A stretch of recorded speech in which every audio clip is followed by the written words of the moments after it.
Takes the snap, back to throw, under pressure, avoids the rush, and he's going to fight out of it, still fights out of it, now throws it deep downfield, wide open Tyree, who makes the catch at the 23-yard line. The Philadelphia Eagles are Super Bowl champions. Eagles fans everywhere, this is for you. Let the celebration begin.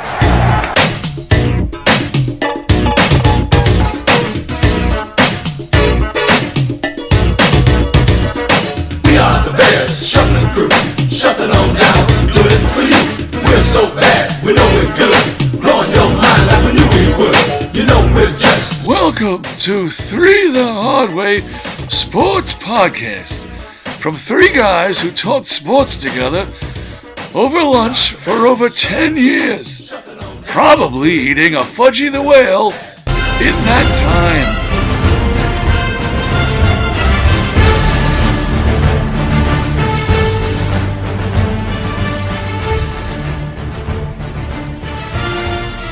Welcome everybody to 3 the Hard Way Sports Podcast. I'm Bryan Galloway here from the frozen tundra of Red Bank, New Jersey. We have, actually the frozen tundra of parts unknown. Yes. We have Michael Pipersek. How are you, Michael?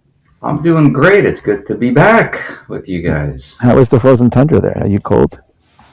I was actually just walking my dog a little while ago, so it's not too bad. If it's not windy, I can take it. It's all good. Yeah, okay. And from the real frozen tundra of, I think, Vermont right now, we have Alex Shanley. How are you, Alex? Good. It is frozen. It's a tundra, but it's what you do to ski. Yeah. Warming up for the Olympics. Warming up for the Olympics. Curling's been going big. I've been watching the curling. Me too. U.S. is on a roll. How about the controversy? Yeah. Curling started already? Oh, yeah. I'm already missing the sport I promised you guys. Talk about the controversy. Talk about it, Alex. So it was Sweden was playing Korea in the mixed doubles or the mixed curling, which is one man, one woman. And I guess Sweden was up like 10-3 with 2 rounds to go. And the referees were like, oh, it's over because Korea can't win. So they all said, okay, and they signed the card and they walked away. And then they came back and they're like, oh, no, you could have won. They would have had to score 8 points, which is in 2 rounds, which is, pretty much unheard of. But there was still a possibility for them to win. Yeah. Whoops. Yeah, no, it's just, so they should know better. The game officials said. But the fact is, the players didn't even know. Why would they sign the card? See, the thing is, the players should know that too. Only agreed. That's like they don't know the rules of their own sport. That's kind of strange. Now the sport's even working. Neither the judges nor the players know the rules. Yeah, it's Do you know curling starts before the Olympics and goes all the way till the end? It's the one sport that is all the way through the Olympics. It takes a long time to play each game. It's not a quick match. And there's a lot of teams, I think. Yeah, there's mixed doubles. There's all different ones. So yeah. How long does it take to play a game typically? Because there are a number of rounds, so innings, right? Yeah, but the mixed. So the man and the woman, when they play, they only throw 5 stones, I think. So it's much fewer stones, and they only play 8 rounds instead of 10 rounds and 10 stones, right? Yep.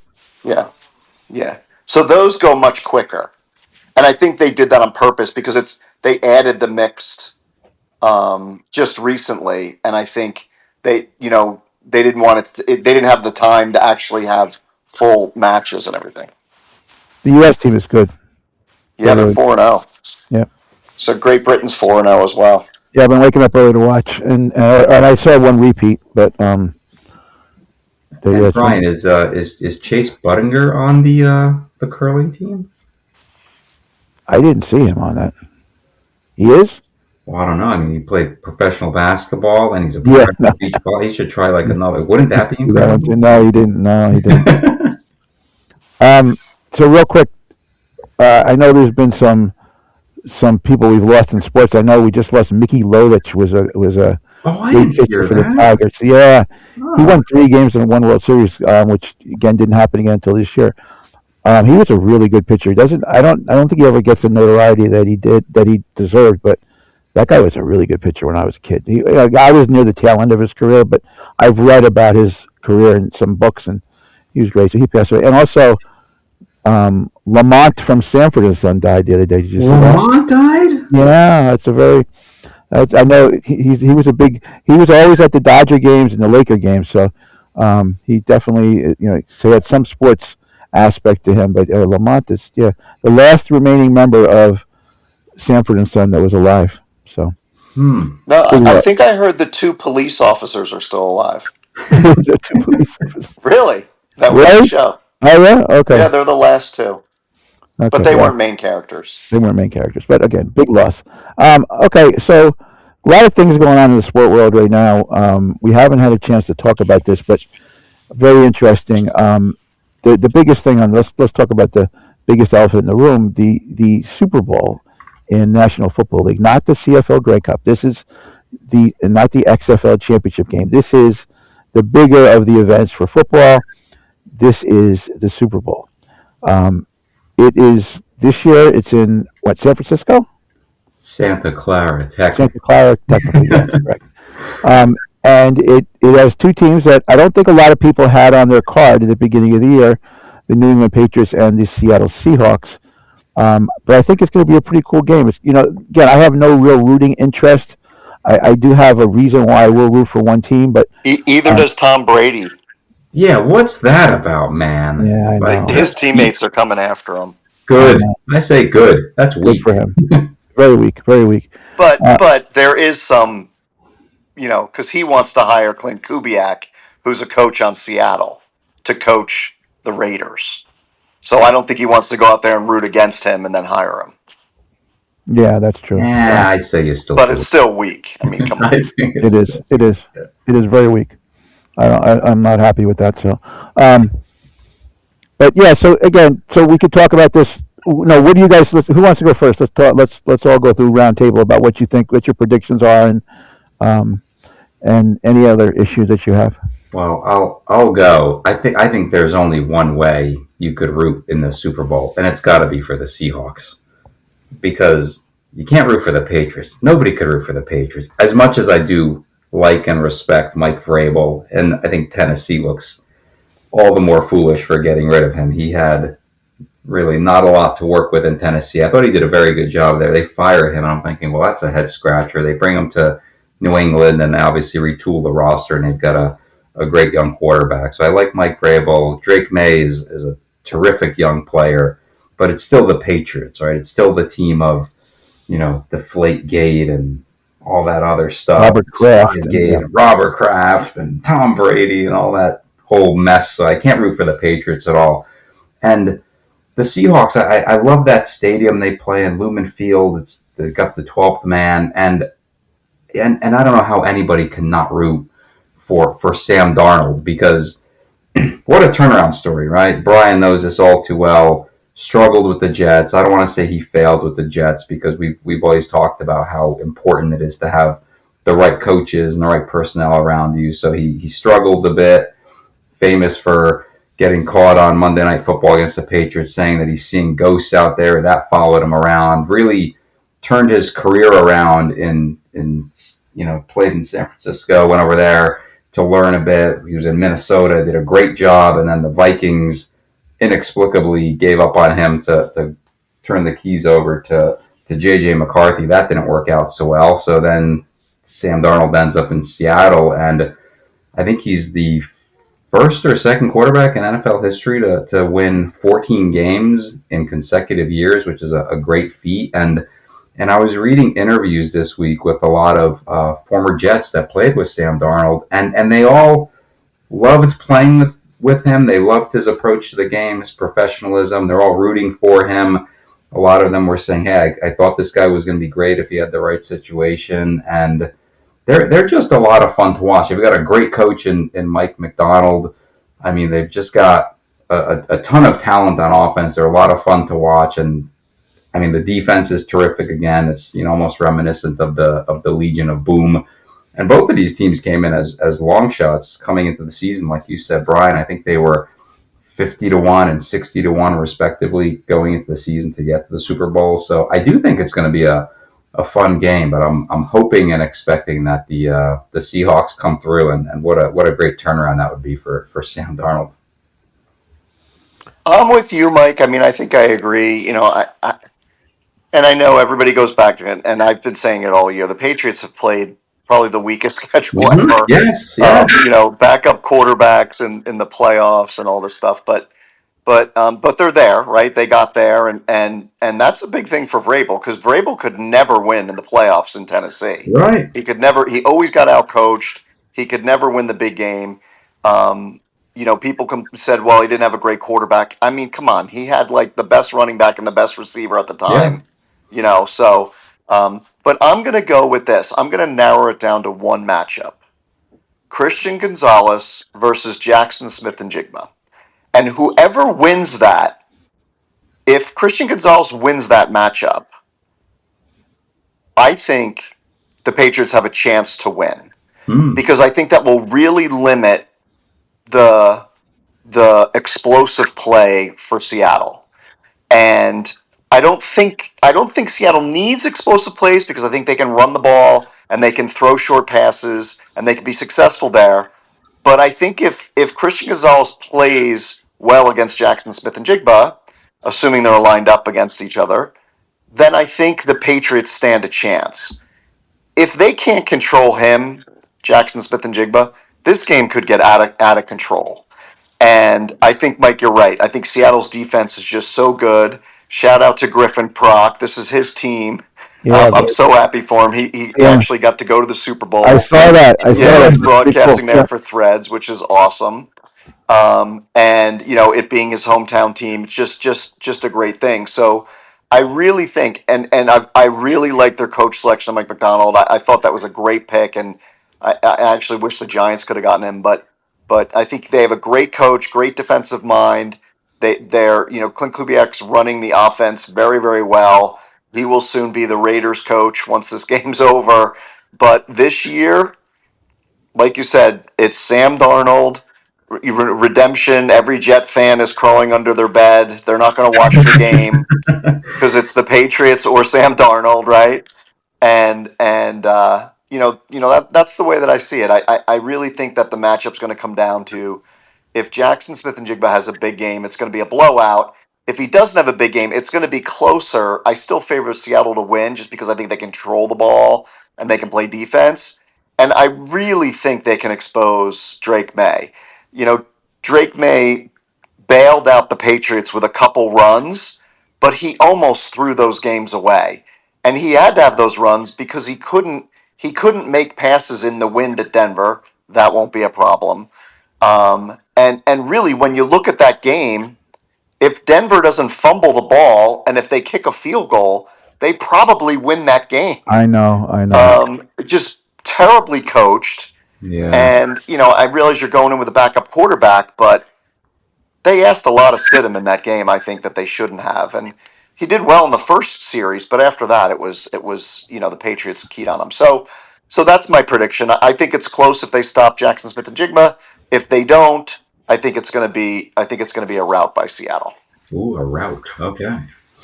Well, yeah, I have a lot of friends that have been Seahawks fans, like even back to the Jim Zorn days. So they're true fans, and so it's good for them. They had one championship. They missed one with the Patriots at one time. The other one, but I have friends, like it's amazing, that team. The Seahawks, for some reason, have a lot of fans throughout the United States, which I never would have thought, but they really do. And I even have a friend that I work with now that's he lives in England. He actually bought a ticket. He's flying over to go to the Super Bowl. He's a big Seahawks fan. So it's amazing that a team like that has fans all over the place, but they really do, and that's a cool thing. I'm going to root for them. I'm a big Sam Darnold fan. I always feel the Jets gave him a raw deal. Every once in a while he had a good game, then he had that. Yeah, he had that one bad game, but they had some awful coaching, and he had bad receivers, really bad receivers. So it wasn't his fault, and a lot of times, he took the blame because the quarterback always takes the blame. Yep. But it really should have been the coaching that took the blame. But at the time, their coaches were just so awful to begin with. So I really feel it's great. I'm looking forward to him. I hope he does really well. I've been rooting for him. Now I was out in Seattle last week. I probably should have looked up Griffin. I didn't even think about that. Is that where he lives? I don't even know. Yeah. But I did get to see my cousin and some friends and stuff, and it was I was there for a conference, but either way, I got some personal time in there. But it was amazing. It's an amazing town. My hotel was right across the street from the stadium, so during that game, I was the hotel bar was so packed you couldn't even find a space to sit, and I wanted to watch it. And so there was two sports bars near my hotel. Went over to one. They had barely any seats, and the only seats that were available were you could barely see the TVs, so that was no good. The other one you couldn't even get in. So I said, let me go back to my room and watch the game because I want to watch it. So I get over to the room, and then they had some kind of local TV signal problem, which was really bad. But I did get to watch the game, and I was really when I tell you I was really close to the stadium. I could see the stadium right outside my window. It was right there, and when they scored that final touchdown, I'm not going to tell you guys. I heard in my room this gigantic roar that came through. It was just crazy, that noise. That stadium is such a big home field advantage, and I forgot that because I had gone to a game many years ago. I forgot how big of an advantage that is. That stadium is probably horrible to come as a visiting person. So I do worry about that they're going to be at a venue that's not going to be there. But I have a feeling there's going to be a lot of Seattle people there. I think they're going to have a lot of fans there. But either way, there's a big difference. I still think they're going to kill the Patriots. My prediction is 28-14. I'll be soft on that. Maybe they'll score more, but you never know in the Super Bowl because it usually takes time to get going, and especially with teams that haven't been in for a while. I bet you the first quarter is going to be pretty low scoring, and then it'll pick up after halftime. But we'll see. Crazier things could happen. I do anticipate a defensive touchdown. I do anticipate some interesting plays going on because, again, no one's going there really with a lot of experience. There are some people that have experience in the Super Bowl, but not a whole lot. So they're going to be nervous. You're going to see things. So you might see some crazy things go on. So it's going to be a fun game. I like, sometimes, I like going to the Super Bowl. I like seeing the Super Bowls where there's two teams I really don't care. Well, at least one I don't like, and then the other one, hey, I'll be happy if they win. So I will root for the Seahawks because I'm a Jet fan, and I have no other choice because I'm not going to be able to root for a Super Bowl probably till I probably won't even live to see another Super Bowl. So I think I got to start picking teams to root for, and I do like the Seahawks, and I also have so many friends that are Seahawks fans, so I want to see them win too. So I will be rooting for Sam. I like that team, and I like JSN, Jackson Smith Nzinga, whatever. I like him a lot too. He's fun, whatever. Yeah, and he was one that Griffin basically told us he was going to be good, right? Yeah, because they got rid of DK Metcalf and they got rid of Tyler Lockett, and so it was his show this year for sure. He's probably the best receiver in the NFL this year. Yeah, 100%. And right now he's on a roll. If he's not the best, he's on the best roll right now. He's like almost impossible to cover. It's amazing. Yeah, the town of Seattle is behind their team. That's a unique thing that they don't. They have the Mariners, they have them, and that's kind of all they have. Or the Kraken. I did go to a Kraken. Yeah, they have the Kraken, and they deserve a basketball team. It's ridiculous. Yeah, they do. 100%. 100%. I went to a Kraken game. and that's a real small stadium. It's right next to the Space Needle. It's like right on the bottom of the Space Needle. At first I thought it was like, what is that little thing over there? It looks like a convention hall, and they're like, no, that's where we're going. Like that's where the hockey arena is. It's really small. Did they build it for the Kraken? It's flat too. It's very flat. I don't know, Mike. I don't know that. Yeah, I didn't know much. It was, but it's beautiful. It's wonderful inside, and it's cozy, and they're big fans. They're obviously they're very, very behind their sports in Seattle. They are big. big sports fans, which I love to see. It's a good thing. What do you guys think about Tom Brady and Kraft not getting into the Hall of Fame? I Bill mean, not Belichick? Tom Brady, Bill Belichick. You want to go first, Mike, or you want? Yeah, I guess to me, I was shocked to hear about Belichick, and then of course they bring up Deflategate and Spygate, and maybe it's a penance for a year, but he'll get in. That one definitely still surprised me, in spite of maybe it's because of Deflategate and Spygate. So I was shocked at that. Just a quick question: did Bill Belichick retire?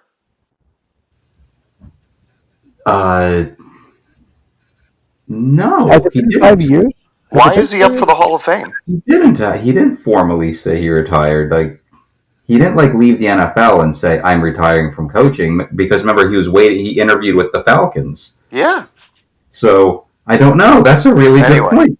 Yeah. So that one surprised me. With owners, I don't know enough about Robert Kraft, because to me, in my view, an owner should only get into the Hall of Fame if he had some wider contribution to the game. To me, Robert Kraft shouldn't get in because the Patriots won 6 Super Bowls, because, he happened to hire the right coach, and that coach had the right assistant coaches, and the GM drafted the right quarterback and the right position players and signed the right guys and got them. So from my point of view, I don't know enough about Robert Kraft's contributions to the game, so I was not surprised that he didn't get in. And there just seems to be this thing with Robert Kraft where every year he's not getting in. And I don't know why that is. I don't know if other owners don't like him for some reason, but someone like Jerry Jones, I don't know if he's in the Hall of Fame yet. Yes, I think he is. Okay. But when I watched that Cowboys documentary on Netflix, they talked about how when they built AT&T Stadium and all of the marketing that he brought in and kind of pushed the NFL forward with making the game bigger, I was like, oh, he sounds like a contributor to me. So in my mind, he would get into the Hall of Fame. And I wouldn't consider it, it's just because of the Super Bowls. The Super Bowls, I think, help, right? I don't know that an owner that never won a Super Bowl would get in.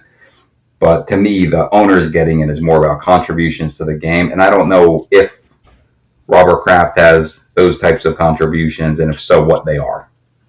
So here's an interesting thing, though. So the writers have a big vote in this, right? And Belichick was terrible to the writers. So I don't know if they're trying to do this to dig him a little bit too. Yeah, I think that's a good point. I mean, I think there's many things, and I think that's definitely one of them, Brian. It's the Jim Rice thing, huh? It's like the Jim Rice thing. Yeah, but I think Kraft, there was that whole thing at him down in Florida. Yes, the massage. I don't know if that's a big thing that they want to. They say, listen, hey, you weren't that clean. You don't deserve to get in right away. I know there's a lot of reasons why that goes through people's minds when they vote on these things, but if you're not clean shaven, or maybe you're gonna wait a year. I don't know. I still don't understand why Eli Manning's not in. I have to say, even though I'm not a Giant fan, and we always kid about Eli Manning versus Peyton versus Joe Namath and all that, but the guy deserves to be in the Hall of Fame. So I am shocked about that one too. It's only going to get harder because all the new players coming in. I know, and Luke Kuechly gets in, and I was like, okay, I don't like Vinatieri. Okay, I think he deserves it. I think the length of his career and what he did, and all the clutch things he did, I think he's fine. Luke Kuechly, I just was shocked on that one. I didn't even know what to think. How about this for a conspiracy theory? That there was rumors that Robert Kraft didn't want Belichick to get in because he wasn't sure if he was going to get in, or that he wanted to get in without Belichick, so it would be just him and not Belichick's day, and he worked behind the scenes to make sure Belichick didn't get in. I could see that. But then it backfired on him too. And I agree with Mike. Owners shouldn't get into the Hall of Fame. They just shouldn't. There should be something else for them. Well, see, I still think George Steinbrenner. So I don't know. There's some people do something to help the league. Then they may need to. I don't know. I don't know. But an owner like really needs to be propped up yet again into like Jerry Jones is in the Hall of Fame for the NFL, right? He's in the Hall of Fame. That team hasn't won anything. They haven't won anything in 30 years. But they make a lot of money for the league. Yeah. Okay, but that gets you into the Hall of Fame? No, I don't know. I don't know. I mean, not. I don't know. I just think. Like Drew Brees was a no-brainer. Like if Drew Brees didn't get in, that would have been like something's really wrong there. You know, I thought in a lot of ways I did think Belichick was a no-brainer, but I didn't think Kraft was. Same. Because again, like you say, what does an owner really do? In some cases they do, but he's been more of a meddling, kind of hands-off. I don't know. Well, he cheated. I mean, it was like he owned the team when they got caught cheating, right? And then he got that whole thing in Florida, which I heard was like he bought off so many people, and he's like if you ever go read deep into that whole thing in Florida, he was a pretty deceitful man. He's not one of the nicer guys. So is he in the Epstein files? And he probably he probably went there. He's a creepy. He's rich, isn't he? Yeah. Yeah, that seems to be prerequisite number one. Antoine Walker's not in the Epstein files. No. Yeah. So he's a pretty creepy guy. We're not in the Epstein files. No, luckily. I always look for. I always think I look to see if there's a picture of Bill there, but no, he wasn't ever there. But it's just amazing to me this whole situation. So I like whatever. I think I'm really my hats off to the people that got in, because most of them really did deserve it. I really feel like Drew Brees, like no brainer. He was. There was a stretch that guy was just amazing, and again he was height challenged too, and I always feel that too. But there are some that I'm still going back and forth and I look at. I'm like, really. I'm with you, Bryan. When I saw Luke Kuechly getting in, and the stats were great. I mean, NFL MVP, and he was All Pro 7 out of 9 years, and hundreds of 100 tackles every year or something. But I was still like, yeah, him. I was just, I guess I expected. He was a great player, though. Yeah, great player, but you not unless we didn't talk about him. Like people didn't talk about him. You didn't, If you didn't live in that area, you probably didn't know much about him. But hey, whatever, he's in. So give him, hats off to him. It was a really cool. I saw the video where Julius Peppers went to his house and they did a surprise, and Julius Peppers was there waiting for him, and told him that he got into the Hall of Fame. And that was a pretty cool video. The NFL did a pretty cool thing, was they went around and took videos of when people were told. And they sent their either friends of theirs that were in the Hall of Fame already there to wish them well and to tell them. And Dan Fouts went to Drew Brees' house. Now, remember, Dan Fouts was a Charger, and Drew Brees came up as a Charger. Not that they played together, but they definitely met and they knew each other. But he's not going in as a Charger, right? He's going to go. No, he's going as a Saint. He's going as a Saint. But Dan Fouts is a friend. I think that's I don't think they had any other friend. Maybe they could have probably had Archie Manning come, but I mean, they didn't have Phillip Rivers go. No. Because that's why they let him go, wasn't it? Because they drafted Phillip Rivers, right? They moved on. So that's. I think it was very cool that the NFL did that. So I applaud them for that. It did show that they're part of a club and they get in, but the NFL puts a lot of people in the Hall of Fame. They're you talk about a big Hall of Fame. They just pile in like 10 people every year. Well, there's how many players on a team? Yeah. Who went to Roger Craig's house to tell him? I didn't see that video yet. They're all there. Again, I haven't seen them all. I only saw a handful of them. Right, I've been looking at them though. I didn't realize that he wasn't then, because I remember in the 80s that guy was a force. He was amazing. Ugh.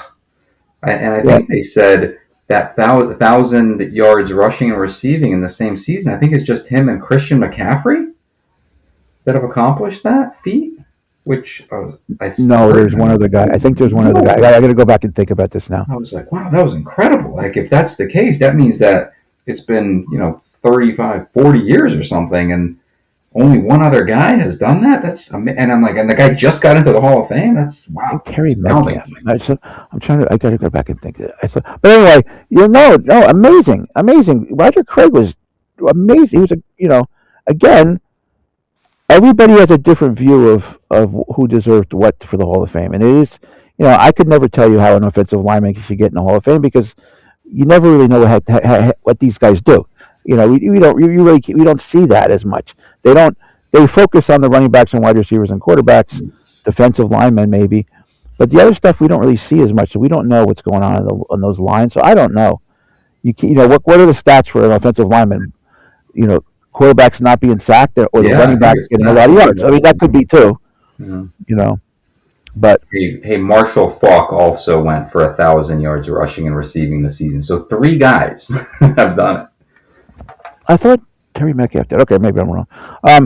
So anyway, or maybe I don't know what he did. Okay, anyway, but so that's that. I think so. Hall of Fame. Hey, hats off to those guys. It's a cool thing. It's a cool honor. I don't know. So how about let's talk about the NBA trade deadline. To me, this is probably the worst NBA trade deadline in my whole life. There's not been one blockbuster trade. There's not one thing that shocked me. There's not one thing that I think is going to actually move the bar for any team right now at this point. What do you guys think? Mike, you're our NBA guy, but the NBA's got to get their stuff together, if I can use a nice word. This is a joke, right? Like, they hype this up for months, and then nothing happens, with Ja Morant and Giannis, but it's just they got to get their act together, the NBA. I really feel like they're losing it, right? Well, no one wants Ja. I'm sorry. But I just mean, like, the All-Star game's bad now. They don't know what to do with that. The regular season is having problems where players don't play, and, they're trying to put all these rules to make the players play now. It's like become a players' league, and they gotta get some of it back to be more like, hey, this is about the fans, and you're working here, and you gotta kind of, do what we ask you to do, not just do what you want to do because you're making so much money. Yeah, and it's funny. Again, I'm a Warriors fan. We all know that. So, look, last night's game, they played Phoenix without Steph Curry. Right after the Kuminga trade, shorthanded. No way in a million years do I even think they had a chance in the game. And then the game was on. Actually, the game was on Amazon, believe it or not. So I was watching a little bit of the game, and they were pretty competitive. And then they started getting blown out. So I'm like, I knew it was going to happen, right? They stink. Pajinski was sick. He left early. They were just miserable, right? So, and the leading scorer was Pat Spencer. So I'm like, okay, I can't deal with this anymore. I shut it off. Boom, shut it off. Then I look on my phone, and they came back and tied the game. They were like, 14, 16 points down. No way did I think they could do that against a Phoenix team that was pretty healthy. They came back, tied the game, and the guy who's taking all the shots for Phoenix now is Dylan Brooks, which is very interesting too.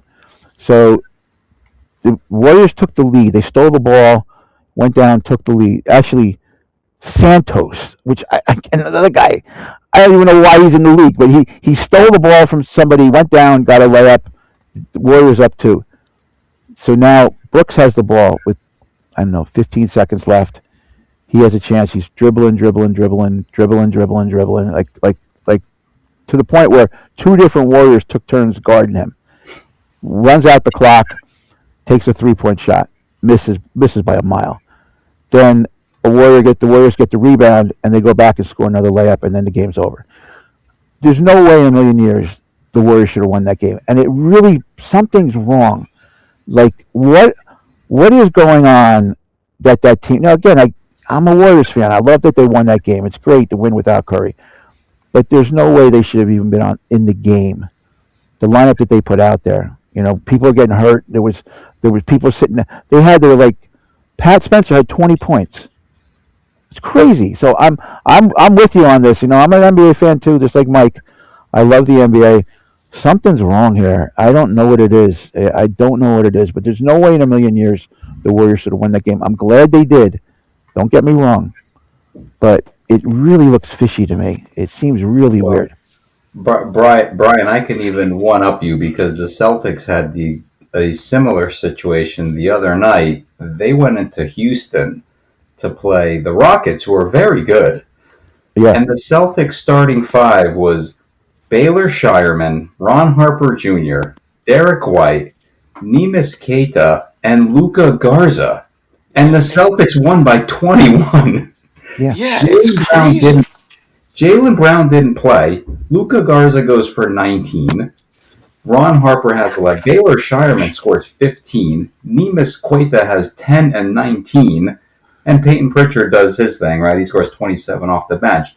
But they hammered the Rockets. Hammered them. And the Rockets have Kevin Durant. They've got Alperen Sengun. They've got Amen Thompson. They've got a really good team. And they're contending for a top 3 spot in the West. And at home, they got blown out by the Celtics. It doesn't make any sense to No, me. it makes no sense at all. There's something's weird. Yeah, I saw that too, and first I had that gave me a double take. I looked at that and I'm like, were they the second half of a back and back and had a bad flight the night before?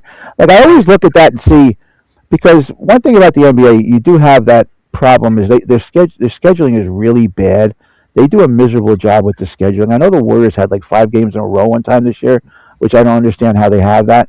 But I know a lot of times when they do, like they'll have one game, then they have a long flight, and then they have another game the next day.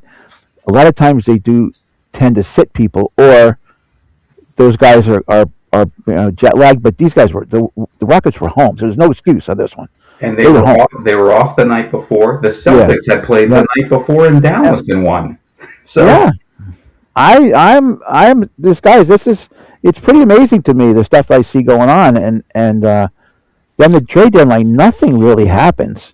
So nothing is jazzing up. There's nothing to look forward to, like some kind of new superpower, or if Giannis had gone either to the Knicks or the Warriors or some other team, that would have been really cool because you would have been talking about it for months.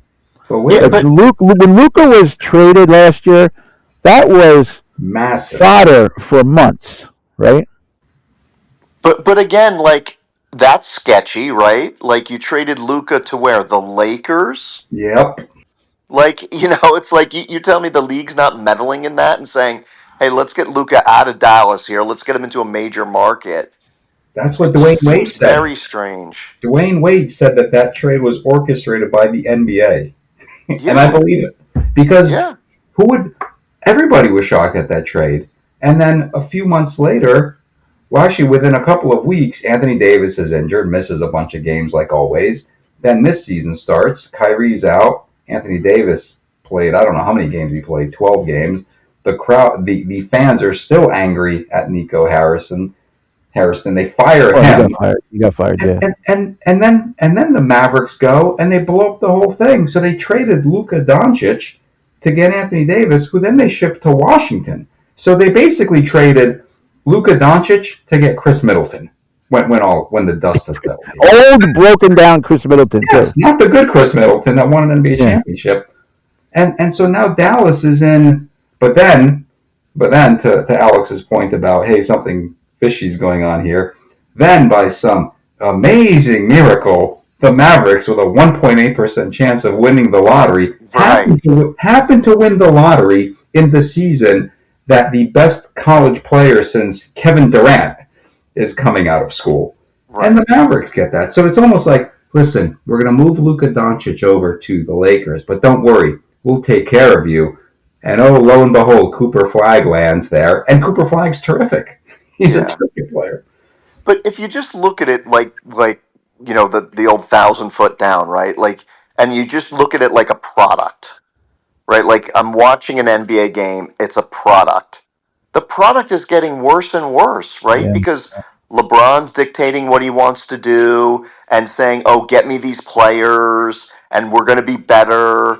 And his teams inevitably are terrible. And when he was younger, he'd be able to get him into the playoffs and get him to the finals and play hero ball. And now that just looks terrible. He's got his son playing with him.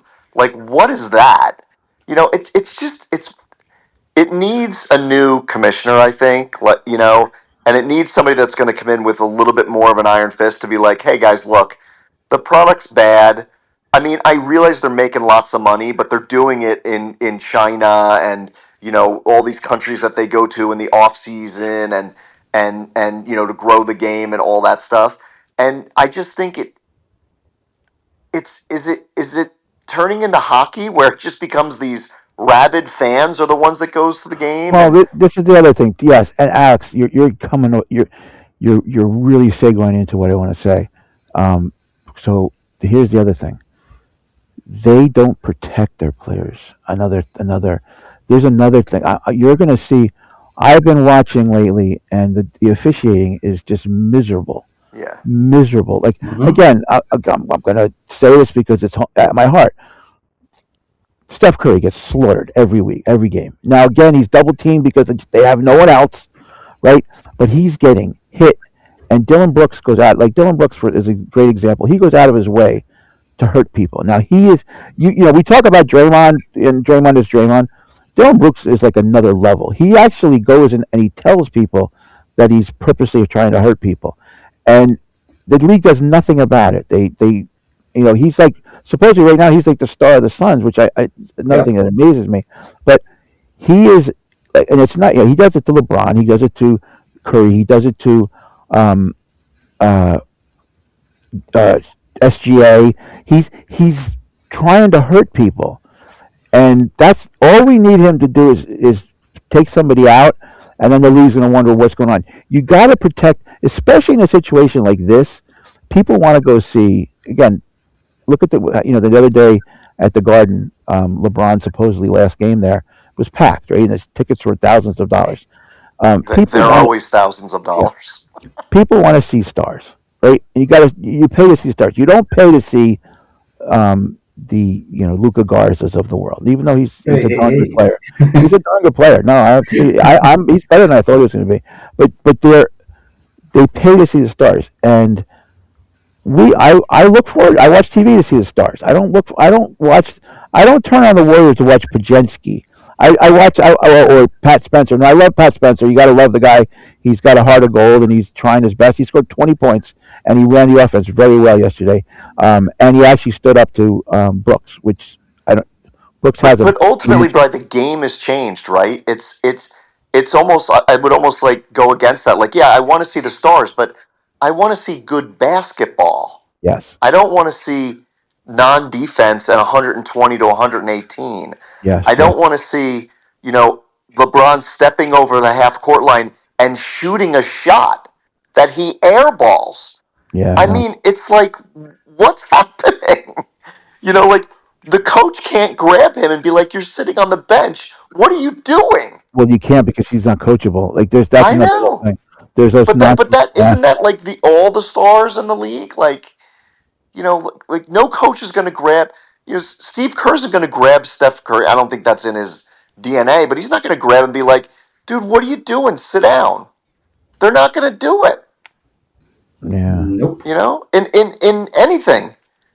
I guess maybe Rick Brunson does it to his son, which again is a crazy thing, right? Like the best player on the Knicks has his dad as an assistant coach. That's how they landed him, Alex. You know it. I have to say that I have to say that the Knicks are back playing good again, and I'm thinking with all this chaos that's going on, if you think about this, if the league is really smart, they would make the Knicks win because it's just good for the league to have a New York team win.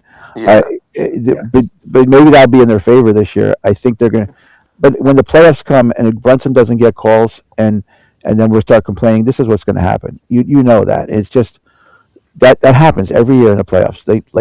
I'm just baffled on who these referees are and what they're doing because they just ruin the game. You should never have games ruined by the referees. Yeah. Never, never, never. And it's going to happen. We'll see it happening, and I don't know. I'm just worried about the playoffs. The playoffs might be miserable this year.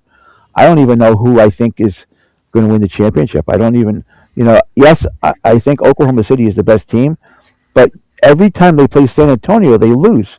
3 out of 4, I think, this year. Yeah.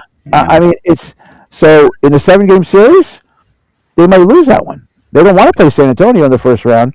So I just don't. I don't see a team right now that really, really, really just ekes championship. But I do feel the Knicks are going to really have. This could be the best year we see from the Knicks since the Patrick Ewing. Yeah, but Cal will go soft, and that'll be the end of it. Karl Anthony Towns is going to get soft, and he's going to get pounded in the playoffs, and that'll be the end of the next run. I don't understand. Again, they got Alvarado, who is really a good defensive player. So good pickup. That was a good pickup. But yeah, sneaky Miles McBride had a bad ankle, but now he has a hernia. What happened there? Core injury. He has a core injury. Yeah, he's a hockey player.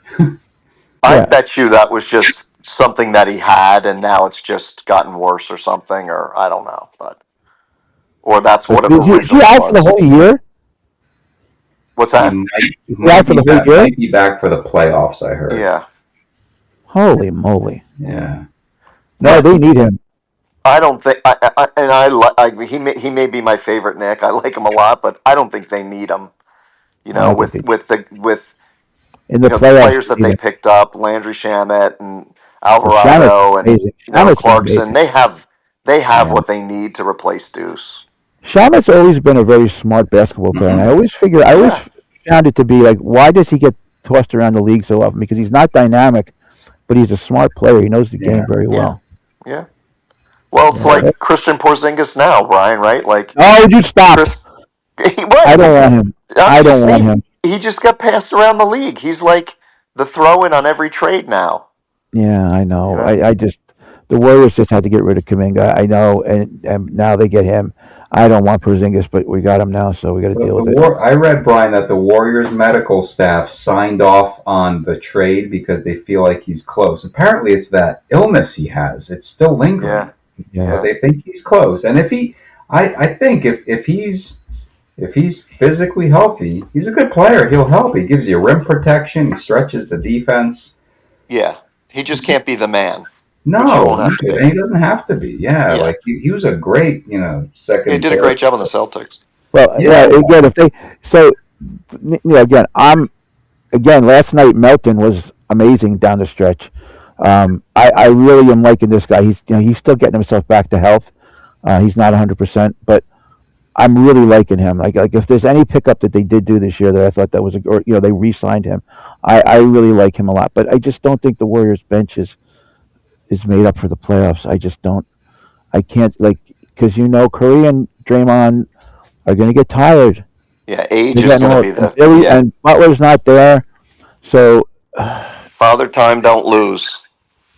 Yeah, I mean Jimmy Butler was made for the playoffs, right?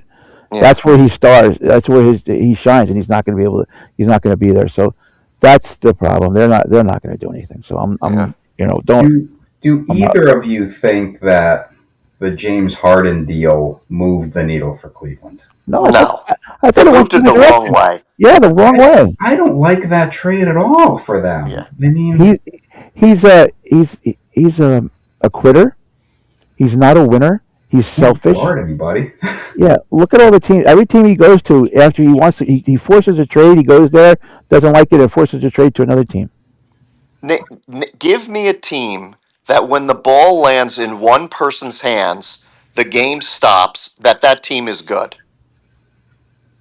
Yeah, no. In the playoffs. Never. It doesn't happen, right? Carmelo Anthony never won anything. The ball went to him, it was a black hole. Yep. It never came out. He dribbled, and he'd shoot, and he never won anything. James Harden, he's the exact same player. And Luka when he was on the Mavericks. Like they got to the finals that one time, but overexposed right away because he wasn't going to win. Yeah. And that's the thing, right? Yeah. It just Luka's got some passing skills. That's the problem with the Lakers right now too. Yeah. They're not going to win with that. I don't care. Yeah, you get the ball and you pound it to the ground. No, you can't have three guys on your starting lineup who don't play any defense too. Yeah. It's crazy. I don't get the Harden thing. I don't get why any GM's like, oh yeah, he's the missing piece. Like, what? That's where I was lost because last year what made Cleveland so good in the regular season was they had a really deep roster. They played a lot of guys, and the ball movement was terrific. It was Kenny Atkinson basketball. Yes, and Yeah. so now because they're 30, they were 30 and 21 at the time. They decide we're moving on from DeAndre Hunter. We're moving on from these guys, and we're bringing in James Harden. And they say, well, James Harden is 36 now, so he distributes the ball more. And I'm like, okay, sure, maybe he does, and he'll get the ball to Donovan Mitchell. But I'm like, he still wants to be your second guy then. Yeah. But you have Evan Mobley there too, who's a terrific young player. And now you're going to get into a playoff series, a 4 out of 7 series. And if you want Harden on the floor for his offense, he's going to be on the floor with his defense, and that's going to kill you in the playoffs. So Yeah, it does. who's he going to guard on? Right now they're the 4 seed. Who is he going to guard on the Celtics? Who is he going to guard on the Knicks or the Pistons? Any of those? If they play any of those teams, he can't guard any of those guys that any of those 3 teams have. There's nobody that he could guard. No, that's the truth. That's the truth. So I don't see that that's an upgrade at all for that team. Like, it's a splashy move. Wow, James Harden's a big name, and he forced his way to Cleveland. Like, that's where he wanted to go. And I'm thinking, that's the move Cleveland made to get them. Well, they wanted to sell some souvenirs. They're going to sell those beards that the fans wear. And Kenny Atkinson was gone when he went to the Nets, right? Yeah, he was gone. Yeah. So, I mean, I can't believe he'd want. I don't know. Yeah, so that was a strange move. And then the Clippers, who had been playing well, right? They went on a run to go from 6 and 21, and now they're 23 and 27. So they went 17. They're 17 and 6 since their low point, and they just made all of these moves to build this team with big stars. And Paul George gone now, James Harden gone. Teams were inquiring about Kawhi Leonard. Then they got rid of Ivica Zubac. That was maybe one of the better moves of the trade deadline, was the Pacers picking him up. Yeah. Because they're going to be good next year, so he's going to play the rest of this season. They're a lottery team, and there's 4 terrific players in college coming out. So if the Pacers somehow do well in the lottery, get a top 4 pick, they're going to have Halliburton back. They're going to have this star rookie and Zubac. And then the Clippers are now just going to go back to being the Clippers that we're used to. So. Yeah. Yeah, I think another thing in basketball, ownership didn't change that franchise. No. No. I think another thing that I don't like about it is, again, other sports do it too, but the forcing the trade stuff happens way more in the NBA than any place else. Yes. And I don't like that. So what do you guys think about that? What do you think about Chris Paul going to Toronto? Is that gonna help Toronto? That was the trade, right? That's where he got traded to. I don't think he's going to play, right? Do you think? I expect they were going to buy him out and waive him, right? Just waive him. I thought he was going to coach. Hey, the Raptors are actually having a really good season, but if I'm the Raptors, pretty young roster, a lot of talent, a younger coach, a European coach. I don't know that you want to introduce Chris Paul into that mix. It's a little dangerous. Might be a little bit dangerous. And why would he want to go there? Why not just retire? Yeah, and he hasn't played in a month and a half. Yeah. So and he was coming off the bench, right? Yeah. I mean, he's scheduled to retire at the end of the year. I mean, look, he had a pretty good tenure in Oklahoma City. I don't know if the Thunder want him, but actually that's a team that made a pretty sneaky good move too. They traded for Jared McCain from the Sixers, who had a really good rookie season last year. Yeah. And now he's kind of lost in that shuffle behind Tyrese Maxey and VJ Edgecombe, so they trade him to the Thunder. I'm like, I think the Thunder got another good player here. So, yeah. And the Sixers are saying that they traded him at his highest level. Yeah. How do you know that in his 3rd year, right? I mean, I don't know. What do you guys think about Paul George? Paul George, what do you think about that? Yeah, Paul George is out for 25 games? Yeah. Playoff PG, yeah. He'll be back in time for the playoffs. Yeah, the Sixers are surprisingly in the mix. They're the 6th seed right now. But yeah, it's a very strange year. Like, Brian, you said, who's the best team? I mean, in the West, the Thunder, the Spurs, the Nuggets, right? They had Jokic out for 3 weeks. So now, Alex, to your point earlier, Jokic was out for an injury for 3 weeks. He's now not eligible to be the NBA MVP. Yeah. Yep. Because he had a legitimate injury, not because exactly. He was legitimately hurt, knee injury. He's playing with a brace, and they're like, "Oh, you can't win an award." Yeah. But these other guys, if they load management and miss 6, 7, 8 games, they're still eligible. But a guy that's injured, averaging a triple double, is now out of the mix. So, let's go back to Paul George. Like, I understand again. I still don't understand how you make millions of dollars and you have these people that watch what you eat and take, and then how you do not know that you're taking something that's going to be a banned substance. And I know it was for some mental illness he supposedly has, but do you think his doctor would have known if he pays these guys enough money? How do they not know that he can't have that in his system? Like that also is fishy to me. There's something else going on here that we don't know about. That sounds like an Alex Shanley conspiracy theory, right? Because that is a good point. I'm no conspiracy theory guy.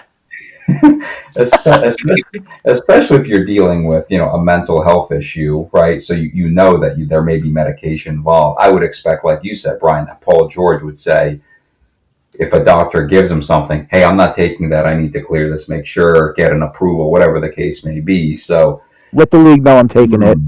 I'm taking this. Make sure it's cleared. You would think that's the first thing you need to do. Yeah. Go to them and say, hey, NBA, I have to take this. Is this okay? If not, tell me now, because I need to take it, or I'll find an alternative.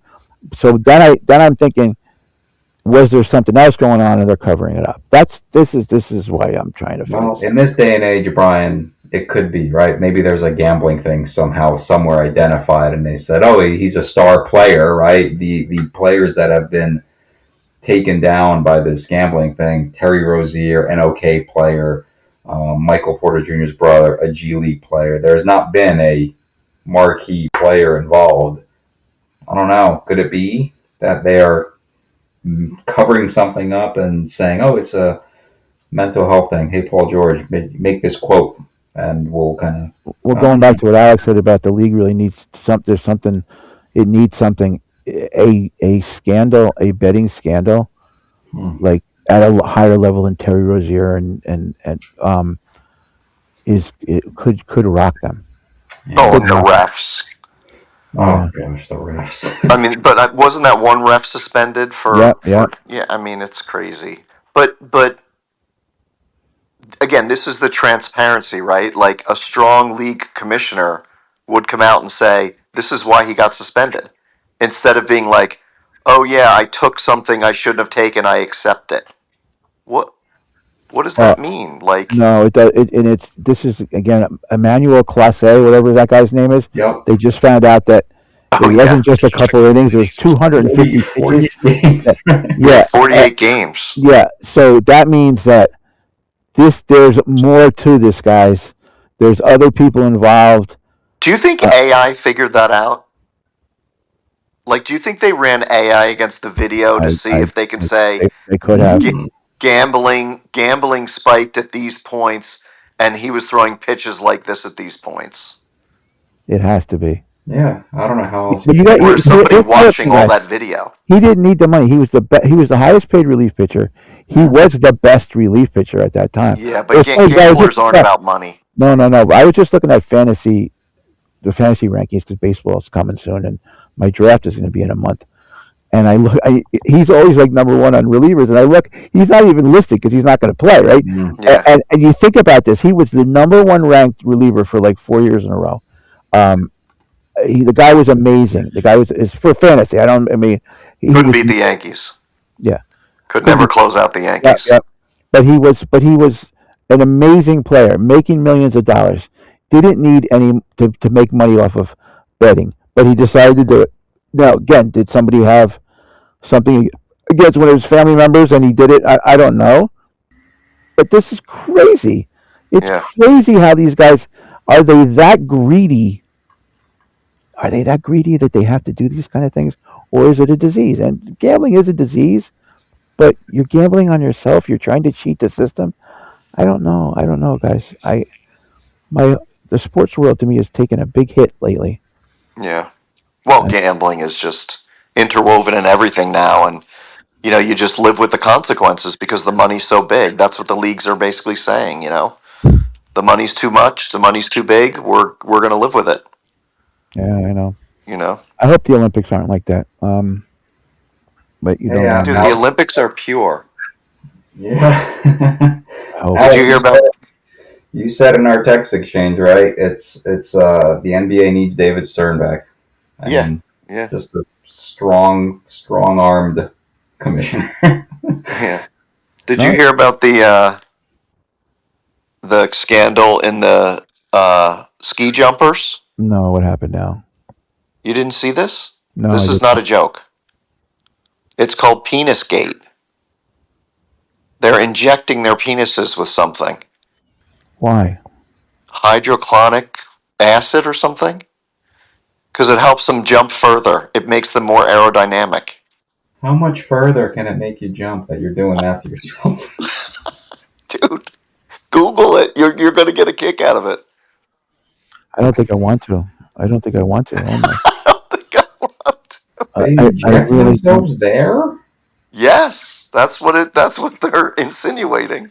and that helps them jump further. That's what helps them jump further, not the skis or leaning a certain way. I mean, oh Uh, my gosh. I did have one other thing I wanted to talk about, and it's I just was dying. So Zion Williamson there was a text like he was trying to hook up with Ice Spice, who I don't even know I don't even know who she's not one of the Spice Girls. I don't really know her very well, but his text that she actually exposed because he's another freak. He's another guy like Kaminga who can't you goes there's like a Tinder guy all the time, and he's always doing this stuff. And so he goes, "Hey baby, I would I would breathe in your farts if I could." And she says, "Get away from me!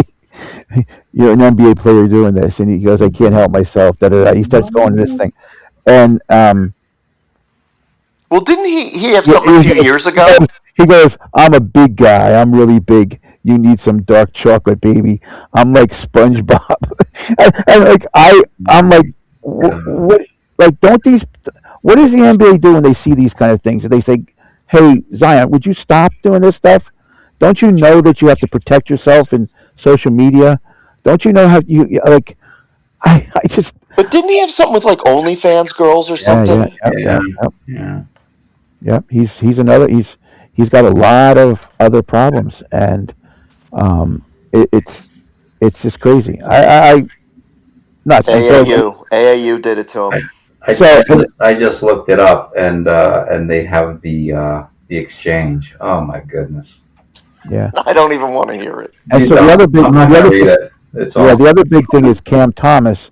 So Cam Thomas was offered 2 years, 30 million by the Nets, and he rejected it. Then they offered him a 1 year, 9.5 with the tradable option, rejected.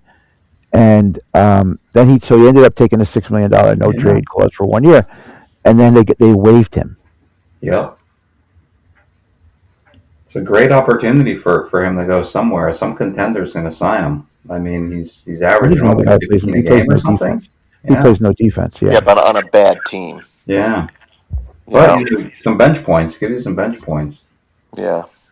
He'll go It to the was. Lakers. It's like the Chris Childs syndrome. Remember, Chris Childs was so good on the Nets, and then he went to the Knicks, and it was like, wait a minute. yeah. I can't score at all. Yeah, you can't score. Every NBA team scores 100 points, so someone's got to score these points. Exactly. Like, just look at Bryan, right? Who Pat Spencer scoring for the Warriors last 20 night. points, man. 20 Yeah. points. No, and he's a darn good shooter, but he's small and he's just but he's a great athlete. Guy's an amazing athlete. Again, with world class lacrosse player, but I just can't believe that he scores 20 points in a game that they come back from 14, 16 points down, and he's one of the people that made that happen. there's something else beyond. But that's the NBA every night. Like you're up 15 and you're like, oh, we got this, and then all of a sudden you go get a glass of water and you come back, you're like, how is it a tie game? Yeah. Players just chill out for a while, I guess. So it's going to be a race to the bottom now to get one of these top 4 picks, I think, now in the NBA. That's what the Bucks are going to do. The Bucks are probably going to shut down Giannis now and tank the rest of the season. Yeah.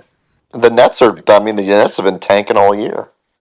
Yeah, the Nets have been tanking. And I feel bad because they do have a lot of good young talent, but I mean, they need a veteran on that team. Because they're coached well, they play in games. There are some games that they play really well, but lately they've been just miserable. They got blown up by 50 the other day. They're trying to lose, Bryan. Yeah, I know. But see, they're trying to get below the Pacers. Yeah, that's not going to happen. Race to the bottom. They both have 13 wins. The Pacers just have more losses. They have one more loss. Yeah, and then I know we don't talk a lot of hockey. We probably should talk more hockey, but the Rangers are dumping. They dumped Panarin over to the Kings. I'm so bummed about that because he was such a good player and a good soul and just good for the organization. Yeah, but he told him he wanted out. No, he did. I don't blame him. I don't blame him. And they said, "Well, where do you want to go?" And he said, "L.A." I was like, he just wants the bright lights. They said, I heard. Yeah. So let him go do it. Does the NHL have a draft lottery, or do they just worst team gets to pick? The worst team gets to pick. Yeah. Oh, really? The worst team? I think. I'm pretty sure though.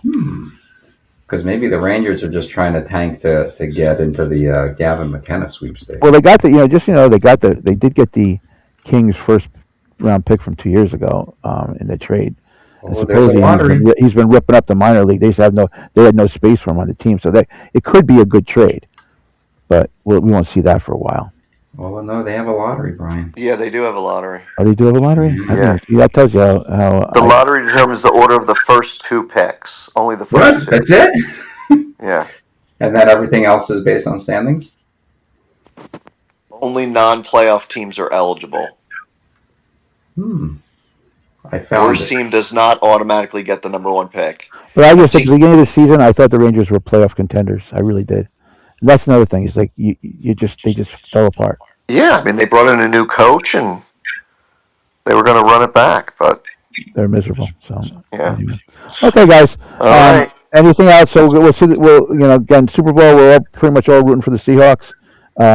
Go USA Curling. USA Curling. He's excited for Bad Bunny. Yeah, and I am not excited for Bad Bunny. I will turn to any other station to watch whatever they have. Why? I can't stand Bad Bunny. Why? Bad Bunny. I just don't like him. I never liked him. I didn't like him when he was on the NBA All-Star weekend. When Mike and I had our draft, I had to pick him on my team because he was the last guy left. I didn't know who he was. Yeah, he couldn't even dribble. Like the guy was trying to dribble with 2 hands, and I'm like, oh, I can't believe this guy. He never played a basketball in his life. No, I don't. Yeah, but for so long, the NFL was doing like the Who and U2 and all these old bands, Paul McCartney, and then people were complaining we want new guys, and he's like the biggest star going now. That's why you get him. Yeah, okay. I don't want him. I don't want him there. Bryan wants Booyah Tribe. Bad Bunny. Yeah. He'll be watching Kid Rock. Yeah, Egyptian Lover still needs one. I don't know why they don't bring him in. He would sell out. Okay. Okay. The Grey Cup. Yeah, there you go. The Grey Cup. He does. Yeah, Bad Bunny. Watch Puppy Bowl. Puppy Bowl, 100%. I'm going to team Fluff this year for them. I think that.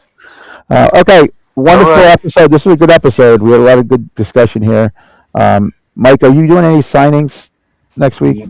Nothing happened until the weather warms up, Bryan. Okay, and the weather, yeah, okay. And Alex, please enjoy skiing and be safe. I ski we safe. We don't want to hear any kind of smashing into a polar bear or something like that. And I don't want to do that either. Yeah. Okay. All right. And no text to Ice Spice, please.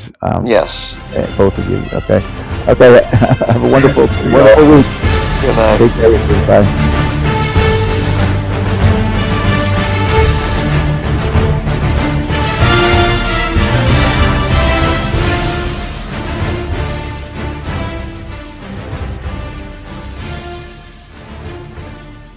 is Tom Carvel. Thank you for listening to 3 the Hard Way Sports Podcast.